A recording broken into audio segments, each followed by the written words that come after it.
Account জালিয়াতির মাধ্যমে দুর্নীতির অভিযোগে আবাস যোজনায় ঘটনাটি ঘটেছে মালদার হরিশ্চন্দ্রপুর থানার ইলাম এলাকায়। জানা গিয়েছে এলাকার বাসিন্দা পেশায় রেশম চাষীর মোহাম্মদ সাজিদ আলী আবাস যোজনার তালিকায় নাম আসে।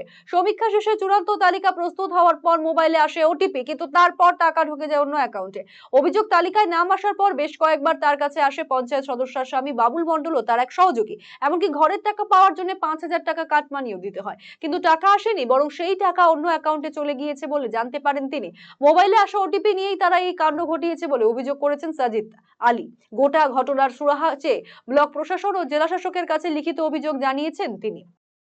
আমার অভিযোগ হলো, আমার নামে ঘরের লিস্টে নাম ছিল, নাম থাকা সত্ত্বেও আবার অফিসাররা আসলো উপর থেকে, আসার পর ইনকোয়ারি করলো, ইনকোয়ারি করার পর আমার টাকা আমার কিন্তু অ্যাকাউন্টে ঢোকেনি, অন্য অ্যাকাউন্টে চলে গেছে। এবার আমি তদন্ত করলাম, তদন্ত করে দেখছি যে একই নামে সাজ্জাদ নামে তার বায়োডাটার পুরা নিয়ে টাকা উড়ি অ্যাকাউন্টে ঢুকাইছে। তারপরে আমি বিডিওর কাছে ক্লেম জানাই, বিডিও থেকে এইচডি করে ডিএমও করেছি, তারপরে এখনও আমার কোনো ফলাফল হয়নি। পাবো বলি তো, আমার মোবাইলে যে ওটিপি এসেছিলো বিল্ডিং গ্যারেন্টি, মোবাইলে এটাও মেসেজ এসছে আমার কাছে, আসা সত্ত্বেও আমি পাইনি। কিন্তু কেন পেলেন না? কি সমস্যা? সমস্যা হয়তো অবশ্যই ওরা জালিয়াতি করেছে, হয়তো টিএমসির হয়তো নাম্বার ছিল, তার সাথে একজন ছিল অভিভাবক, তার নাম হলো তসিফুল, তারা দুইজনে ঘুরে ঘুরে কাজ করেছে। আচ্ছা, আপনার বাড়িতে কি তারা এসেছিল কখনো? হ্যাঁ, আমার বাড়িতে 3 দিন এসেছিলো। কি করলো এসব? আসার পর ওরা ইনকোয়ারি করাইছিল, কিন্তু ইনকোয়ারি করার পর তো আবার মোবাইল নিয়েছিল আমার কাছ থেকে, প্রায় 8 থেকে 9 দিন ধরে কিন্তু আমার কাছ থেকে কিন্তু মোবাইল নিয়েছিল। তাহলে সেখানে কি জালিয়াতিটা হয়েছে? আমার মনে হয় সেটাই জালিয়াতি করেছে তারা, হয়তো ওটিপিটা আমার দিয়ে দিয়েছে। 5,000 টাকা দিয়েছিলাম কাকে দিয়েছিলেন? বাবুলকে।